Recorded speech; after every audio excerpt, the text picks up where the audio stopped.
నేను హిందూ ముస్లిం రాజకీయాలు చేయను, ఇది నా సంకల్పం. ఇది ప్రధానమంత్రి నరేంద్ర మోడీ తాజాగా అన్నమాట. ఏనాడైతే నేను హిందూ ముస్లిం రాజకీయం చేస్తానో ఆనాడు నేను ప్రజా జీవితానికి పనికిరాను అంటూ నరేంద్ర మోడీ వ్యాఖ్యానించారు. సో తాను ఏనాడు హిందూ ముస్లిం రాజకీయం చేయలేదు. తాను చొరబాటుదారుల గురించి ప్రస్తావించినా లేదా ఎక్కువ మంది పిల్లలున్నవారు అని చెప్పినా అది ముస్లింల గురించి అన్నారని మీరు ఎందుకు అనుకుంటున్నారు? అందరిలోనూ అన్ని మతాల్లోనూ పేదరికం ఉన్న చోట పిల్లలు ఉన్నారు కదా, నేను ముస్లింలనే అన్నాను మీరు ఎందుకు అనుకుంటున్నారు? ఇది మీరు ముస్లింల పట్ల చేస్తున్న అన్యాయము అని నరేంద్ర మోడీ వ్యాఖ్యానించారు. మీరు ఎన్ని వీడియోలు చూడలేదు నరేంద్ర మోడీ? నేను మన హిందువుల మంగళసూత్రాలు తీసుకెళ్లి అలాగే మీ ఆస్తులు తీసుకెళ్లి ముస్లింలకు ఇస్తారట. మన్మోహన్ సింగ్ దేశ వనరులపైన మొదటి అధికారం ముస్లింలకే ఉంటుందని అన్నాడు అని అనేక వీడియోల్లో నరేంద్ర మోడీ పదే పదే ముస్లింలని పేరు తీసుకుని అన్నాడు. మంగళసూత్రాలు ఎవరికి ఉంటాయి? హిందువులకు తప్ప వేరే వాళ్ళకు ఉంటాయా? మరి ఇప్పుడు నేను అసలు హిందూ ముస్లిం రాజకీయమే చేయను అంటున్నాడు. దేన్ని నమ్మాలి అసలు? ఇప్పుడు ఎందుకు ఇలా అనాల్సి వస్తుంది మోడీజీకి? ఎందుకు అనాల్సి వస్తుందో చెప్పే ముందు నెట్వర్క్ 18కి ఇచ్చిన ఇంటర్వ్యూలో మీరే చూడండి నరేంద్ర మోడీ ఏమన్నాడు. स्टेज पर आपने मुसलमानों का जब जिक्र किया तो घुसपैठिया, ज्यादा बच्चा पैदा करने वाला, इसकी क्या जरूरत आन पड़ी थी? मैं हैरान हूँ जी, ये किसने आपको कहा कि जब ज्यादा बच्चों की बात होती है तो सिर्फ मुसलमान का नाम जोड़ देते हैं? क्यों मुसलमान के साथ अन्याय करते हैं आप? हमारे यहाँ गरीब परिवारों में भी ये हाल है जी, उनके बच्चों को पढ़ा नहीं पा रहे हैं। किसी भी समाज के हो, गरीबी जहाँ है वहाँ बच्चे भी ज्यादा है। तो आप कह रहे हैं मुसलमान अलग था, ज्यादा बच्चा पैदा करने वाला अलग था? मैंने न हिंदू कहा है न मुसलमान कहा है। मैंने कहा है कि भाई आप उतने बच्चे हो जिसका आप लालन पालन कर सको, सरकार को करना पड़े ऐसी स्थिति मत करो। इस बार मुसलमान आपको वोट देगा? आपको उनके वोट की चाहत है? मैं ये मानता हूँ कि मेरे देश के लोग मुझे वोट देंगे। मैं जिस दिन हिंदू मुसलमान करूंगा ना उस दिन मैं सार्वजनिक जीवन में रहने योग्य नहीं रहूंगा और मैं हिंदू मुसलमान नहीं करूंगा, ये मेरा संकल्प है। సో ఇప్పుడు ఈ వీడియో చూస్తే మీకు అర్థమవుతుంది కదా, మోడీ కొత్తగా అందుకున్న పల్లెం ఏంటంటే నేను హిందూ ముస్లిం అని ఎప్పుడు అనలేదు, నేను ఆ రాజకీయమే చెయ్యను. ఇంకా ఈ వీడియోలో చాలా విషయాలు చెప్పారు ఇదే ఇంటర్వ్యూలో. నేను ముస్లింలు ఉన్న లొకాలిటీలో పెరిగాను, మా ఇంటి చుట్టూ ఇరుగు పొరుగు వాళ్ళ ముస్లింలే, వాళ్ళ సాంస్కృతిక వారి జీవన స్థితిగతి నుంచి నాకు బాగా అవగాహన ఉంది. మేము కూడా ఈద్ జరుపుకునే వాళ్ళం మా ఇంట్లో. ఈద్ రోజు ఆ రోజు మా ఇంట్లో కూడా మేము వంట వండే వాళ్ళం కాదు. మా పక్కన మా మిత్రులు ఇరుగు పొరుగు వాళ్ళ ఇళ్లలో ముస్లింలు తీసుకొచ్చి మాకు ఆహారం ఇచ్చేవారు అంటూ తనకు ముస్లిం సంస్కృతి పట్ల, పండుగల పట్ల, వారి జీవన విధానం పట్ల చాలా గౌరవం ఉందని కూడా వ్యాఖ్యానించారు. సో ఆశ్చర్యం వేస్తుంది. నిన్న రోజు బహిరంగ సభల్లో ముస్లింలకు మీ ఆస్తులు తీసుకెళ్లి పంచుతారట, ఎస్సీ ఎస్టీ బీసీ రిజర్వేషన్లను తగ్గించి ముస్లింలకు ఇస్తారట అని రోజు ఒకవైపు క్యాంపెయిన్ చేస్తూ మళ్ళీ సడన్ గా నేను అసలు ముస్లింలు ఎక్కడున్నా, నేను హిందూ ముస్లిం అని అనలేదు అంటూ మళ్ళీ కొత్త పల్లెం అందుకున్నారు. సో ఇది కారణం ఏంటి అంటే జనం అంత అమాయకులు అనుకుంటారా? ప్రైమ్ మినిస్టర్ స్థాయిలో ఇలా మాట్లాడితే ఇప్పుడు మీరు గూగుల్లో ఎక్కడన్నా యూట్యూబ్లో ఎక్కడన్నా కొట్టండి, వందల వీడియోలు వస్తాయి, ఒకటి కాదు రెండు కాదు.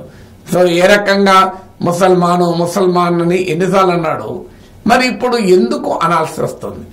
చాలా మందికి ఈ ప్రశ్న ముందుకు వస్తుంది. దీనికి కారణం ఏంటి? ఒకటి చాలా క్లియర్ గా భారతీయ జనతా పార్టీకి అర్థమవుతుంది ఏంటంటే, ఎప్పుడైతే మోడీ ఈ యాంటీ ముస్లిం పిచ్ పెంచాడో ఊహించింది ఏంటంటే ముస్లింలను టార్గెట్ చేస్తే హిందూ ఓటు కన్సాలిడేట్ అవుతుంది అని అనుకున్నాడు.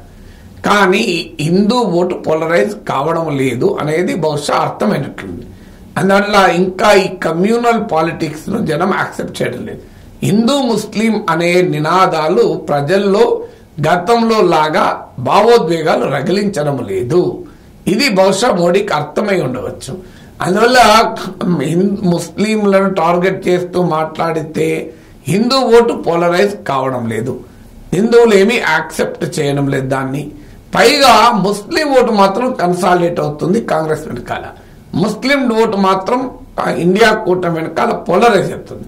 మీరు తెలంగాణలో కూడా చూడండి, క్లియర్ గా కాంగ్రెస్ పార్టీ వెనకాల భారీ ఎత్తున ముస్లిం ఓటు పోలరైజ్ అవుతుంది. మీరు ఎన్నికల రిజల్ట్స్ వచ్చాక పోస్ట్ పోల్ స్టడీస్ లో మీకు కనబడుతుంది. ఎందుకంటే నేను ఓటు వేసిన పోలింగ్ బూత్ లో నేను అనుభవంతో చూశాను. అది ముస్లిం డామినేటెడ్ లొకాలిటీ. అసెంబ్లీ ఎన్నికల సమయంలో కూడా నేను అదే పోలింగ్ బూత్ లో ఓటేశాను. ఓటేసినప్పుడు రష్ లేదు, అసలు మార్నింగ్ 8కి వెళ్ళాను నేను, 8:30కి. ఎవరు లేరు. అడిగాను అక్కడున్న పోలీసులు, ఏంటి ఎవరు లేరంటే, సార్ ఇది ముస్లిం ఏరియా సార్, సాధారణంగా వాళ్ళ లైఫ్ స్టైల్ ప్రకారం వాళ్ళు లేటుగా వస్తారు, లంచ్ టైం తర్వాత వచ్చి ఓటేస్తారు అన్నారు. కానీ ఈసారి లోక్సభ ఎన్నికలకు వెళ్ళాను, నేను 8:30కి ఓటేశాను. అప్పటికి 131 మెంబర్స్ ఓటేస్తే 90 మెంబర్స్ ముస్లిం ఓటర్లే. లైన్లలో ముస్లిం మహిళలు కూడా నిలబడి ఓటేశారు. అంటే చాలా క్లియర్ గా ముస్లిం ఓట్ కన్సాలిడేషన్. నేను చాలా మంది అడిగాను, ఎంఐఎం క్లియర్ గా కాంగ్రెస్ కు ఓటేయమని కూడా క్యాంపెయిన్ చేసింది. అందువల్ల ఈసారి బీఆర్ఎస్ కూడా ముస్లిం ఓటు రాదు, పూర్తిగా కాంగ్రెస్ వెనకాల కన్సాలిడేట్ అవుతుంది. కర్ణాటకలో జేడీఎస్ కు రాలేదు, కాంగ్రెస్ వెనకాల కన్సాలిడేట్ అయింది. యూపీ లాంటి స్టేట్ లో అది కాంగ్రెస్ ఎస్పీ కన్సాలిడేట్ అవుతుంది. అందువల్ల ఈ హిందూ కన్సాలిడేషన్ కావడం లేదు, తన వ్యతిరేకంగా ముస్లిం ఓట్ కన్సాలిడేషన్ అవుతుంది. బహుశా ఈ తేడా మోడీ గమనించినట్లున్నారు. రెండవది, సిఎస్డిఎస్ లోక్నీతి ప్రీ పోల్ స్టడీలో కూడా ప్రజలు తమకు అత్యంత ముఖ్యమైన ఇష్యూస్ ఏంటివి, కన్సర్న్ ఏంటి అంటే జాబ్స్, ప్రైస్, ధరలు అని చెప్పారు. సో హిందూ ఓటర్స్ లో కూడా ఈ రోజు హిందూ ముస్లిం అని తీసుకొచ్చి అసలు సమస్యల్ని పక్కకు పెడుతున్నారు. తన ప్రభుత్వం అసమర్థతను, ప్రభుత్వ ఫెయిల్యూర్స్ ను ప్రతిపక్షాలు ఎత్తి చూపుతుంటే ప్రభుత్వం ఏం చేసిందో చెప్పుకోకుండా మోడీ హిందూ ముస్లిం పట్టుకొస్తున్నాడు.